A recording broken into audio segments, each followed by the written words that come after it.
Darkness wrapped around the narrow valley like a shroud, broken only by the dim glow of moonlight reflecting off jagged stone. 8 U.S. Navy SEALs moved in silence, every step measured, weapons at the ready. The wind howled through the mountains, masking the soft crunch of boots on gravel. Lieutenant Jake Morgan, team leader, raised a hand, signaling a halt. They were close. The high-value target codenamed Blackjack was supposedly holed up in a crumbling compound nestled at the edge of a ridge overlooking the valley. Intel had come from a well-placed source, a local with a reputation for honesty and a long-standing grudge against the Taliban. Drone recon earlier that day confirmed the target's presence. Everything looked clean. Too clean. Still, the ridge above them had been declared clear. According to satellite imagery, there were no heat signatures, no movement, just jagged rocks and silence. Morgan didn't like it. He turned to Chief Petty. Officer Raymond Park, the team's comms expert. Any update from Ridge Team Echo? Park checked the signal reader. Last ping was 40 minutes ago. They went dark after check-in. Morgan frowned but didn't say anything. Echo was a sniper overwatch team posted on the high ridge to the north, meant to keep eyes on the valley and eliminate any threats before they became problems. If Echo was quiet, it could be due to a radio blackout. Or worse. Either way, time was short. The mission was a grab dash and dash go dot. The team crept forward, weaving through the shadows. Sergeant Danny Clark, second in command, brought up the rear. At 29, he had 6 combat deployments, and a quiet intensity that made younger SEALs follow him without question. I still don't like this setup, Clark whispered as they reached the edge of the compound. You and me both, Morgan replied, scanning the rooftops. But we're here now. A quick hand signal sent half the team fanning out around the perimeter. Morgan, Clark, and 2 others moved in toward the entrance. They breached the door without a sound, sweeping the interior with precision. Inside, Blackjack sat cross-legged, hands raised. He was a bearded man in his early 40s, eyes sunken, and wrists trembling. You came fast, he said in accented English. They told me it would take longer. Clark exchanged a glance with Morgan. Told you. Blackjack nodded, smiling faintly. Yes, the Americans don't wait long, I heard. Morgan's stomach tightened. Something felt wrong. There was no resistance, no bodyguards, no signs of a rush to escape. It was all too easy.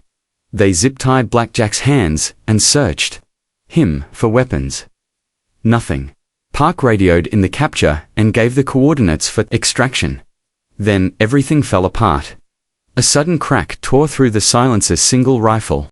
Shot from somewhere up on the ridge, one of the SEALs outside the compound screamed. Then a burst of automatic fire opened from multiple directions. The entire valley erupted. Ambush. Clark yelled, diving to the ground. The SEAL scrambled for cover as rounds clattered off the stone walls. Dust filled the air. Morgan yanked Blackjack to the ground and scanned the ridge. It was alive with muzzle flashes. Dozens of them. The very ridge that was supposed to be clear was now blazing with enemy fire. Echo's gone, Park yelled over the gunfire. We've got no support, Morgan cursed. His instincts had been right. He peered through his night vision, counting at least 15 silhouettes moving in from the ridgeline. A textbook kill zone. Whoever planned this knew the SEAL's exact route. The exfil site was a half-mile south, but that path was now cut off. Shift west. Morgan barked. Use the wall. 2 SEALs provided cover fire while the others repositioned. Clark dragged a heavy pack of medical gear toward a bleeding teammate. Rounds skipped across the dirt beside him, missing by inches. Park tried to raise command again, but static filled the headset. The enemy was jamming their signal, or worse, they had already taken out the satellite uplink in the region. Sir, Blackjack muttered, his voice low. They said this would happen. I warned them. Morgan grabbed his vest. What are you talking about? Blackjack's eyes flickered with something close to pity. You think I was hiding? I was bait. You were supposed to come. They knew, they planned. Morgan's blood ran cold. This wasn't just a bad op. This was a setup. Someone on the inside had fed the Taliban their timeline. The SEALs were now trapped, outnumbered, and pinned by fire from higher ground. Their only route out was now a death funnel, and the ridge they trusted was lost. Morgan adjusted his scope, eyes scanning for any movement. Just then, another burst of gunfire echoed and a second SEAL went down with a cry. They had to move, or die where they stood. Morgan keyed his mic and tried one last hail. Any friendly unit on frequency. This is Hammer Actual. We are surrounded, taking fire from all directions. If anyone can hear me, respond now. Silence. Then a single shot cracked through the air, not from the enemy, from high up on the ridge. And with that shot, one of the enemy gunners dropped like a stone. The shot was sharp, unmistakable. Not a wild burst or a panicked spraged one clean distant crack. A second later, the Taliban gunner near the eastern slope crumpled forward, lifeless. The SEALs paused, unsure where the round came from. Morgan's heart skipped. That sound was familiar. He'd spent enough time on the range to know the distinct bark of a .338 Lapua Magnum. Someone was firing from the ridge. But that ridge was supposed to be cleared. The enemy didn't wait. After the shot, they launched a fresh wave of gunfire, angrier now. The brief silence shattered into another chorus of AK fire and RPG trails. Explosions rocked the stone around them, forcing the SEALs back into cover. Someone just dropped. That tango up top, Clark said, wincing as he tightened the tourniquet around his leg. But I thought we had no friendlies on that ridge. We don't, Morgan said. The SEALs were trained to adapt fast. Under pressure, they moved like one. Park and Simmons tossed smoke grenades to the south, creating a momentary screen. Through the haze, Morgan counted enemy silhouettes, shifting to flank from the right. Whoever was leading the ambush knew what they were doing. They weren't just fighting, they were hunting. This is coordinated, Park said, ducking behind a cracked stone arch. They've mapped the valley. Every movement we make, they counter. Blackjack, still tied but crouched low, looked between them nervously. I warned you. They knew you were coming. They're not village fighters. These men are trained. Foreign. Morgan narrowed his eyes. That added up. The precision, the angles, the suppression, this wasn't standard Taliban fire. Whoever was up there had military training. But so did they. Delta Team, shift left. Now. Morgan ordered 2 SEALs peeled off, one dragging their wounded comrade. They hugged the valley wall, trying to use the slope's natural curve as cover. Every few seconds, gunfire rained down from the ridgeline, but then another sharp rifle shot rang out. This time, a different shooter went down, one who had been setting up an RPG behind a rusted truck frame. Then another, and another. 3 shots. 3 bodies dropped. The Taliban fighters hesitated. Confusion spread. They began shouting to each other, looking toward the ridge. Morgan took the chance. Move, while they're disoriented. The SEALs bounded forward in short bursts, covering each other in a deadly leapfrog motion. Morgan stayed back for a moment, guarding the HVT who stumbled and fell on a loose rock. I thought you said the ridge was clear. The HVT gasped. It was, Morgan said, lifting him to his feet. Whoever's up there now isn't on our list. They made it to a sloped ravine that offered limited cover. Morgan dropped beside Clark, who had his rifle propped up, despite the leg wound. Blood soaked through his pant leg, but he waved it off. You ever seen shots that clean? Clark asked, nodding toward the ridgeline. Only in one place, Morgan replied, the teams. They both went quiet, listening. Above, the sniper kept firing, but never in panic. Each shot was timed, spaced, no wasted bullets. Each target, picked with precision. Whoever it was up there, they were alone. No spotter, no support, just patience and surgical aim. Suddenly, Park's cums crackled. Partial signal, he said, frantically adjusting the receiver. Trying to boost static filled the headset, followed by a burst of sound. Then, a faint voice. Southeast. Slope. Moving to extract. 30 minutes. Hold position. It was command. A Black Hawk was en route.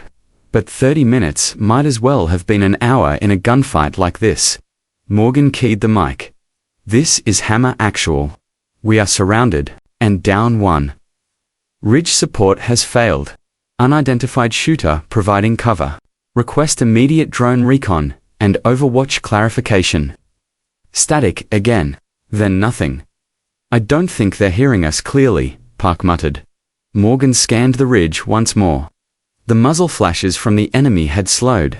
Whoever was up there had killed at least 6 of the enemy shooters. Maybe more, but the fight wasn't over. A new sound filled the valley engines. They're bringing reinforcements, Clark said, adjusting his grip. I count 3 trucks coming. From the northwest pass, Morgan swore. Then we've got less than 5 minutes before we're boxed in. Then the sniper shifted. The shots that followed were faster, more aggressive. A truck tire exploded. A driver slumped over the wheel. The second vehicle veered and crashed into a tree. The third stopped, its occupants scattering. The sniper hit 2 more, he was buying them time. Morgan didn't hesitate. We flank left, use the draw behind the wreckage. Push toward the extraction point. Let the shooter cover us. He's the only reason we're not in body bags already. The team moved quickly. The wounded SEAL was carried between 2 others. Clark, limping, insisted on walking. As they reached the first ridge crest. Morgan looked back one last time. He saw the silhouette. One man, standing alone, rifle in hand, face hidden by distance and scope. Then the figure stepped backward into the rocks and was gone. Whoever he wasn't part of the mission, but he'd just saved them all. The SEALs pushed along the narrow draw, the walls closing in with every step. Dust and smoke clung to the air, making it hard to see 10 feet ahead. Morgan led the way, rifle tight to his shoulder, scanning every angle. He could hear Clark limping behind him, breathing heavily but refusing help. Park stayed near the rear, occasionally turning to lay suppressive fire behind them. Though the enemy had hesitated ever since the mystery shooter began picking them off, they weren't out yet. Not even close. They were moving toward. That led to their exfil site, a flat clearing just wide enough for a Black Hawk to touch down. Problem was, the path there was exposed. Worse, the enemy was regrouping. Morgan knew it by the sounds, the short bursts of organized chatter. The way gunfire was tightening again, more coordinated. This wasn't some ragtag village ambush. The man they had captured, Blackjack, was either the worst liar Morgan had ever met, or a pawn in something much bigger. You said they planned this. Morgan snapped as they paused beneath a rock outcropping. You better start talking now. Blackjack, blood still oozing from his shoulder, leaned against the rocks, face pale. I told your people. You wouldn't listen. We're not them. Tell me. They're not just Taliban, they're foreign-trained, Russian advisors. Mercenaries. Intelligence warned your people weeks ago, but they dismissed it. He glanced upward, toward the ridge where the sniper had vanished. They knew your patterns, your exfil points. That sniper wasn't part of their plan. That man just ruined everything. Morgan stepped back, stunned. You're saying someone on our side walked us into this? Blackjack nodded. Someone in your command, someone who stood to gain from your failure. Before Morgan could respond, Park shouted from the rear. Movement 12 o'clock, upper tree line. Morgan pivoted. Sure enough, figures appeared above, skimming the ridge, their silhouettes barely visible behind the foliage. A machine gun opened up from above, bullets raking the rocks around them. Everyone dove for cover. Clark rolled behind a dead tree, gasping. We're getting flanked again. Cover left. Morgan ordered. He popped up, fired 3 rounds. Dropped one of the silhouettes. Then, from nowhere, the distinct crack of a long-range rifle. Again another enemy went down. Then another, and then a third. Mid-sprint, shot clean through the chest. Same shooter, Clark called. He's moved, he's covering our blind spot. Morgan's thoughts raced. The ridge the sniper was firing from wasn't accessible without scaling near vertical terrain. Whoever it was had positioned himself perfectly to trap the ambushes from both sides and was doing it solo. The enemy began to retreat, unsure where the sniper would strike next. That moment of hesitation was all the SEALs needed. "Go!" Morgan yelled, waving the team forward. They broke into a run, winding up the slope toward the extraction site. Clark hobbled after them, determined not to slow anyone down. Suddenly, a loud boom shook the ground. An RPG slammed into a tree ahead, sending splinters and debris flying. One of the SEALs, Mendoza, took shrapnel to the arm and collapsed. Morgan grabbed him under the shoulders, dragging him to cover. "Park, how far to the About 400 yards, just over the next ridge." Morgan nodded. "We're burning daylight. Move." The team pressed on. Another shot rang out. This time, it wasn't clean, it was rushed. A warning, a distraction. They reached the top of the slope and saw it, the LZ. But it wasn't empty. 3 Taliban fighters were already there, laying down claymores and prepping to ambush the landing zone. Before Morgan could react, a flash of light burst from the far ridge. The sniper had repositioned again. Crack. One claymore-wielding fighter flew backward. Crack. The second dropped his weapon, slumped against the rocks. Crack. The third tried to run but collapsed mid-sprint. Morgan stared in awe. The sniper wasn't just skilled, he was supernatural. The calmness, the timing, the control. Whoever he was, he had eyes everywhere. The SEALs rushed the LZ Park, activated the signal beacon. "We're clear, signal's hot. Command should be locking in coordinates now." Clark collapsed to the ground beside Morgan. "Remind me to buy that ghost a steak dinner." "Steak hell," Morgan muttered. "We're naming a base after him." Blackjack sat down quietly, glancing again toward the sniper's perch. "He's not one of yours. I've heard of him. He's called the Ridge Ghost." Morgan looked over. "That's not a real person. That's a myth." "He was real enough to save you," Blackjack said grimly. "They used to say he operated out here.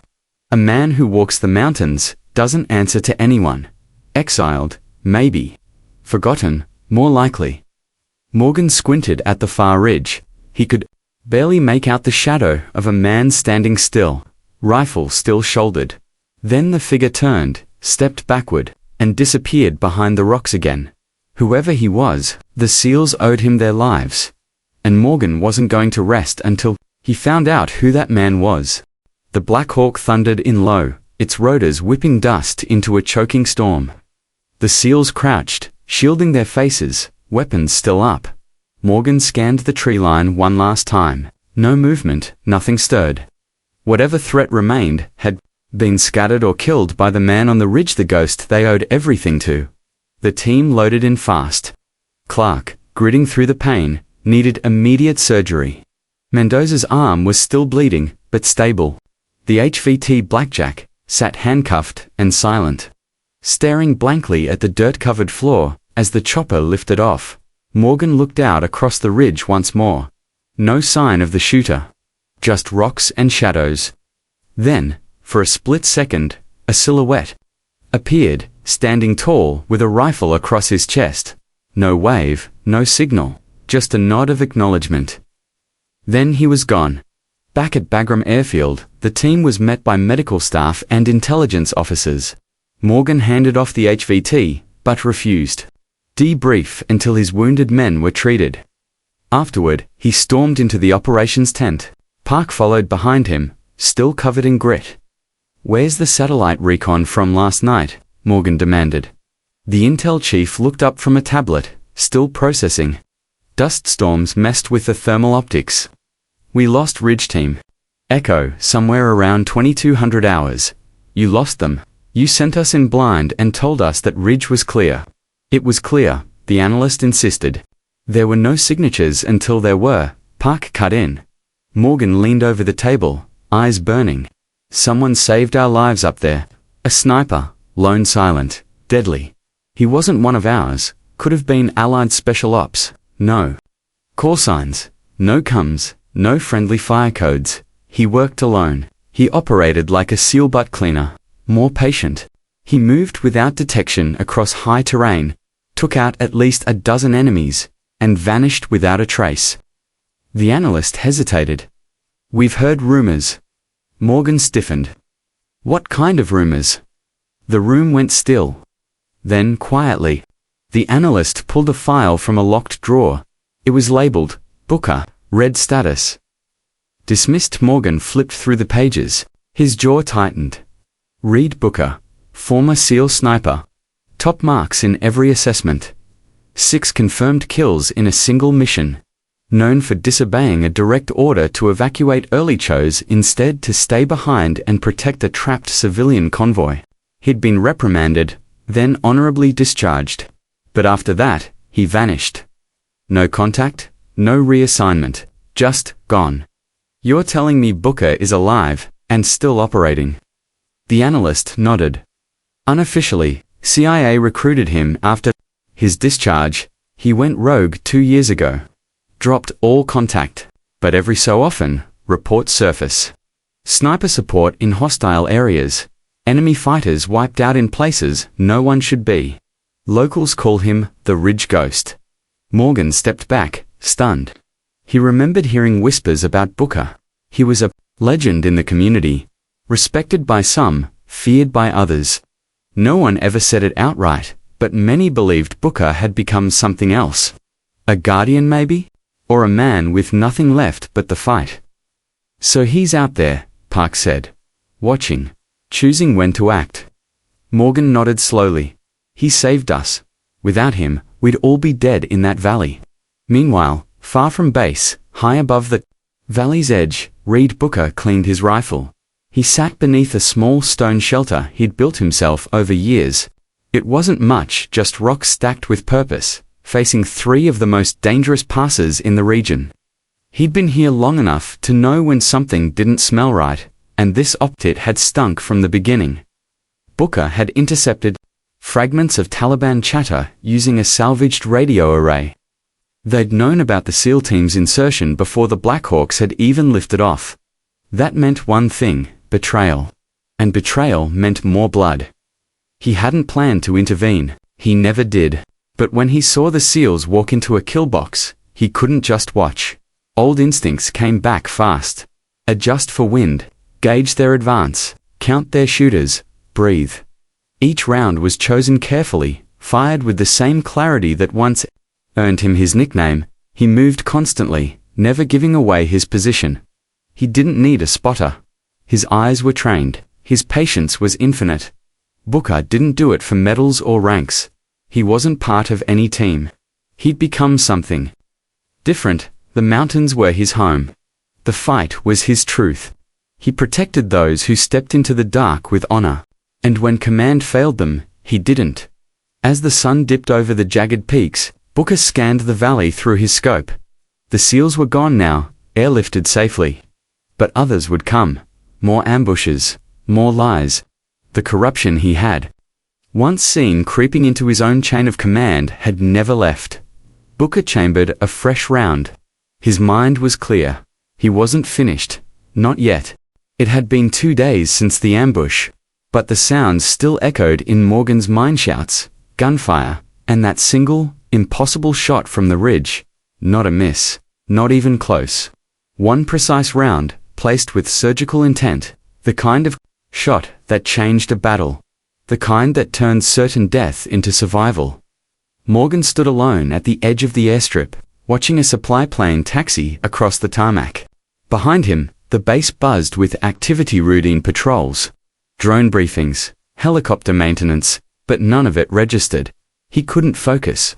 Not until he had answers. Back inside the tent, Park had pulled up every classified and redacted file he could dig out of the system. The name Reed Booker appeared again and again, always in hushed whispers. Often buried in ghost missions, sometimes mentioned in CIA Black Ops rosters. Each time, followed by a mystery. Infiltrations in mountains no team claimed. Bodies dropped at impossible distances. Enemy leaders found dead without any sign of how. "He's like a rumor with a kill count," Park muttered. "And the more I dig, the more it looks like someone is trying to erase him." Morgan leaned over the table. or hide him. Hide him, or use him. Either way, this guy saved our asses. But here's the thing, he didn't just intervene. He knew we were walking into a trap before we did. Morgan thought back to Blackjack's words. They knew you were coming. He looked around, then shut the tent flap. Pulled the sat footage from the day before our op. Focus on movement around the ridge. Anyone not logged or cleared for that area. Park nodded and got to work. Meanwhile, in the base's secure holding facility, Blackjack sat chained to a chair, staring at the wall. A pair of military interrogators had spent hours pressing him, but he gave the same answers. The ambush had been orchestrated by a foreign-trained unit working with a Taliban splinter group. The tip-off hadn't come from local fighters, it came from someone inside the US command structure. They knew your team's call signs, your route, your exfil schedule, Blackjack had said. That's not village intel, that's betrayal. Morgan didn't doubt it anymore. He trusted his team with his life, but someone higher up had fed them into that kill zone. Park interrupted his thoughts. Got something? You're going to want to see this. Morgan returned to the screen. Watch the timestamp, Park said. Day before insertion, 1900 hours. The satellite footage began rolling. Most of the area was still under heavy cloud cover, but near the northern ridgeline where Ridge Team Echo had been posted there was movement. A single figure appeared. One man, climbing alone, heavy gear, long rifle slung on his back. He wasn't part of Echo. Park zoomed in. Sharpened the image. That's him, Morgan said. That's Booker, wait. Park pointed at the next frame. There's another figure 15 minutes later. Climbing the same ridge. Morgan's pulse quickened. Is that Echo? No, Park said grimly. Different uniform. Different weapon, and he doesn't come back down. Morgan leaned in. Booker knew he was watching them, Park said. Maybe he saw them get ambushed. Maybe he tried to warn someone and got ignored. Morgan stepped back. Or maybe he's hunting the people responsible. Park hesitated. You're not thinking of going after him, are you? I'm not going after him, Morgan said. I'm going to find him. Park stared. You want to make contact? I want to thank him. I want to know what he saw. And I want to know who, in our own command structure, nearly got us all killed. You think he'll talk? Morgan gave a small smile. If he didn't want to help, he wouldn't have pulled that trigger. While Morgan prepared, across the peaks and crags of Afghanistan's northeastern frontier, Booker hiked deeper.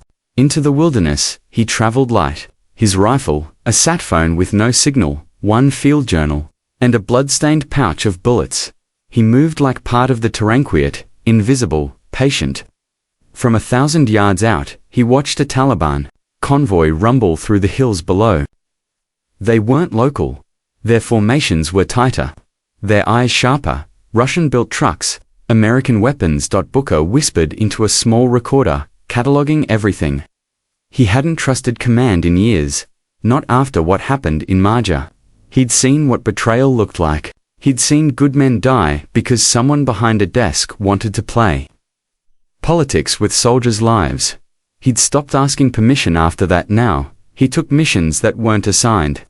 The missions that shouldn't exist. Saving people who never even knew he was there. Like the SEALs 2 nights ago, he didn't know Morgan's name, didn't care, but he knew the way they moved, the way they fought, the way they didn't break under fire. They were like he once was. Booker opened his journal. On the first page were coordinates. Below them, 3 names. 2 had been crossed out. 1 remained. He picked up his rifle. The last name wasn't an enemy. It was someone in uniform. Morgan's boots hit the dry dirt just before dawn. He didn't wait for approval. He didn't ask permission. After reviewing the satellite footage, there was no time left for red tape. If Booker was still alive, he had information they couldn't afford to lose about the ambush, the betrayal, and whoever had been pulling strings from inside. Only 3 people knew about this unsanctioned trip: Park, Sergeant Clark, and an old army pilot named Ray Diaz, who owed Morgan a favor from a blackout mission years ago. The chopper ride was rough, low flight, no lights. and silence the whole way in. Morgan stepped out alone. Ray took off without a word, vanishing into the early haze. The northern ridgeline was colder than expected. The air held a silent tension. Morgan moved slow, careful to avoid broken brush or loose rocks. He didn't want to sneak up on someone like Booker the wrong way. Not when the man carried a sniper rifle and a mind trained for paranoia. Hours passed. The sun rose over the crags, casting long shadows down into the valley. Morgan found remnants of a camp-old footprints, ashes from a fire, a stripped-down MRE wrapper. He touched the ground. Still warm. Booker wasn't far. At the same time, back at base, Parks sat in front of a frozen screen. A warning message blinked in red. Access denied, clearance revoked. All the satellite files related to Operation Razorlight, the mission that led to the ambush, had suddenly vanished. Not deleted. Buried behind a clearance wall that neither he nor his superior could penetrate. Someone high up had noticed the digging. Clark Park whispered, grabbing the radio. "We've got a problem." In the infirmary, Clark sat upright, bruised but alert. He grabbed the mic. "Talk. Someone's trying to wipe everything. They know we're onto it. You think they'll try to shut Morgan down?" "I think they already are." Clark's jaw clenched. "Then we better be ready when they come knocking." Back in the mountains, Morgan pushed deeper along the ridge. He paused every 100 yards, scanning the ridges, listening for the wind or a bullet, but none came. Then, a voice behind him. "You made too much noise." Morgan froze. "I counted 5 different chances I had to kill you. You got lucky. I recognized your walk." Morgan turned slowly. Booker stood behind a jagged boulder, rifle slung casually, face weathered but calm. His eyes, however, were sharp, like he hadn't blinked in hours. Or days. "Name's Morgan," he said. "I know who you are," Booker replied. "You're the guy they tried to bury in a canyon. And you're the guy who pulled us out." Booker shrugged. "Didn't do it for you. Then why?" Booker looked past him, scanning the horizon. "Because somebody's playing a dirty game.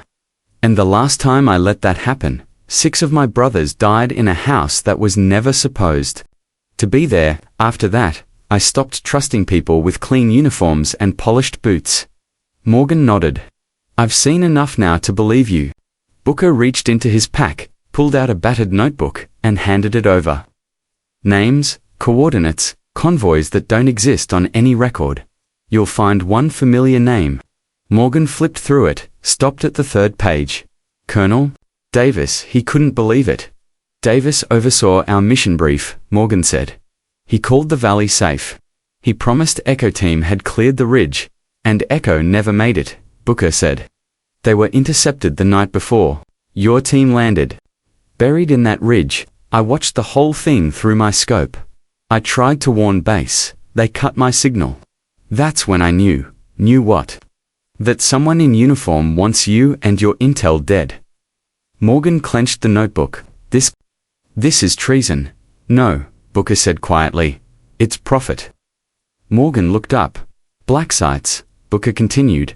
"Untraceable weapons transfers. Intel sold to splinter groups for money and leverage. The valley you landed in wasn't a trap for the HVT. He was bait. You were the real target. And I wasn't supposed to be watching."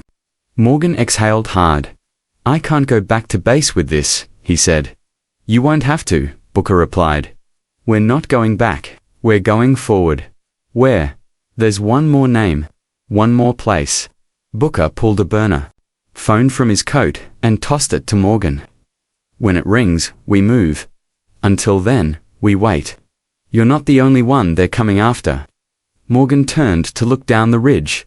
In the far distance, 2 black SUVs rolled along a dirt road but moving fast toward their last location. Whoever had found out Morgan left base wasn't wasting time. Booker snapped the scope back onto his rifle. "I've got eyes." Morgan opened his pack and loaded his rifle. 2 soldiers, 2 ghosts, now hunted by their own. And the war was just getting started. The black SUVs stopped exactly where Morgan had been just 2 hours earlier. Men in desert camouflage gear fanned out. No flags, no insignias. Their movements were crisp, efficient kill team behavior. Not search and rescue. Booker didn't move. He lay prone under a camouflaged net, watching through his scope. He whispered, 6 men, all armed suppressors, thermal goggles. These aren't grunts. Morgan, hidden beside a narrow crevice, checked his rifle. Private contractors. Booker shook his head. Worse, ex-military gone dark. These guys work for money, not countries. Same crew I saw tailing Echo Team 2 days before they vanished. They had 5 minutes, maybe less. Booker motioned down the slope. We don't fight here. Ridge is too open. Morgan nodded. Where then? There's a cave system below the 3rd ridge wall. I've used it before, tight quarters, limited entry points. As they moved, Booker laid tripwires behind them, simple. Silent traps that only someone born in combat would notice.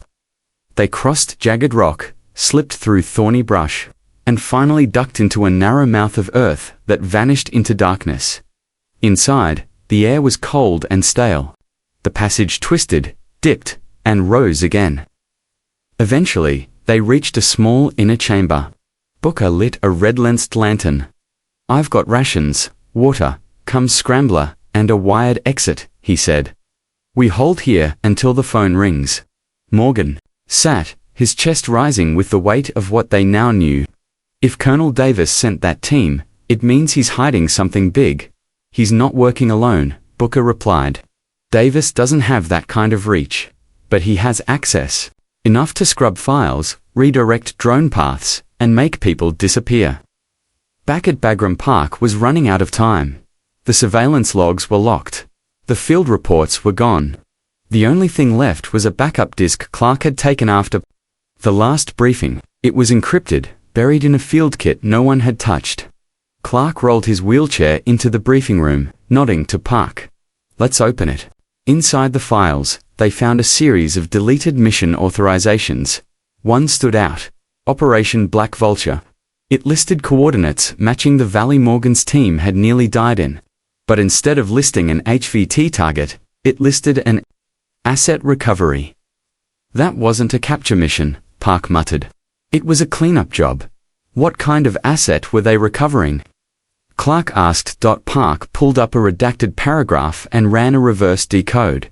The words filled the screen. Stolen UAV, prototype confirmed, SEAL, encounter, eliminate all witnesses. Clark swore under his breath. The entire op had been a lie. They hadn't gone in to capture a terrorist. They'd walked into a live extraction mission where their deaths were considered collateral damage. The HVT, a cover story. The real target was a high-tech drone that had crash-landed weeks earlier, something so advanced, it couldn't be found by enemies or reported in the news. And Morgan had stumbled into it. Clark turned to Park. We need to warn him. Park grabbed the comm line. Already tried his off-grid. Meanwhile, inside the mountain cave, the burner phone lit up. Booker grabbed it and answered with a single word. Yes, a voice replied. They know you're alive. They're moving. The drone tonight. Coordinates are already changing. If you want to stop it, this is your only chance. Booker turned to Morgan. They're extracting it by rail. Underground convoy, disguised as a supply run. Morgan stood, reloading. We take the train. Booker handed him a small black box EMP grenade. Knock out the tech. After that, we blow the tunnel behind it. Cut off their exit. Outside, the shadows had deepened. The kill team was still on the ridge, but they were beginning to sweep low. Booker glanced at the time. We've got 35 minutes. You ready? Morgan checked his rifle. Always. Together, they moved down the slope, like ghosts. 10 miles south. Beneath the shell of an abandoned Soviet rail system, a train engine began to rumble. Inside, sealed in reinforced cases, were the remains of a drone, unlike any used in public ops. Signal-proof, and capable of autonomous strikes. 3 armed guards flanked the crate. Davis's people had secured it tight. But they hadn't planned for Booker, or what he had done in those tunnels before. Booker and Morgan reached the outer hatch, bypassed the first entry point using a hidden codepad Booker had installed years earlier during recon work. Inside, the tunnel curved toward the train bay. As the engine powered up, Booker set the EMP grenade on a timed fuse. Morgan motioned. Now Booker pressed the trigger. The lights flickered, then went black. Screams echoed inside the train as guards scrambled. One fired wildly. Morgan moved fast, taking him down with a clean chest shot. Booker flipped the next, then tackled the last man into a support pillar, knocking him out cold. Within seconds, they had the crate, but the job wasn't done. Booker sprinted down the tunnel, planting charges at the structural weak points. Morgan pulled the train brake, locking it mid-track. They had exactly 40 seconds left. Out! Booker shouted. They ran as the detonation countdown began. 10, 9, 8. They dove clear as the tunnel behind them exploded in a wall of dust and fire. The entire rail line collapsed. The stolen drone was buried for good. Back in the silence, Booker looked at Morgan. "You just made a lot of enemies," he said. Morgan smiled. "Guess I'm in good company then." The dust still hung in the air. Behind them, the collapsed tunnel sealed away the stolen drone and buried the last physical trace of Operation Black Vulture. But Booker knew better. The real evidence didn't lie in wreckage, it was in what they now knew. And who else knew it? Morgan leaned against the stone wall, breathing hard, blood trickling from a shallow graze across his arm. "That's it then." Booker shook his head. "It's only the beginning." They moved fast, using old hiking paths to descend the mountain before the recovery team arrived. Booker had planned every escape route years ago, not for a mission, but because he knew someday the shadows might come hunting him. That day had finally arrived. They reached an old safehouse, a rusted, off-the-grid cabin, hidden under overgrowth and draped in silence. Inside, Booker cracked open a secure line, routed through 3 dead satellites and a cold server in the Balkans. He dialed Clark's code. The screen flickered. Clark answered. "You're alive," Clark breathed. "Barely," Morgan said. "We stopped the train." Park leaned into view. "The files we decrypted, they confirm it all." Davis authorized the OPCH. There were even kill orders on Echo Team before they vanished. Morgan's jaw tightened. "They were murdered, and now you two are officially dead too," Clark added. "Davis filed your death certificates yesterday. The Pentagon believes you were killed in a secondary blast." Booker smirked. "Good, let them." Park shook his head. "You can't just hide forever." "No," Morgan said, eyes hard, "but we can fight from the dark, just like they do."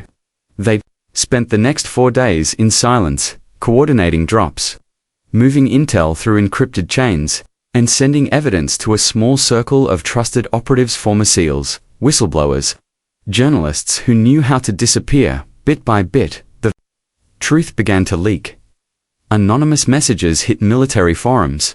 A redacted mission log surfaced on a war crimes watchdog site. A disgraced tech developer posted images of the drone's original blueprint, confirming it wasn't just classified, it was never supposed to exist. But Davis didn't flinch. Instead, he doubled down. He stood in a press room, flanked by generals, declaring a breach of national security and labeling the leaks as foreign misinformation meant to discredit American operations. He didn't mention Morgan or Booker. He didn't have to.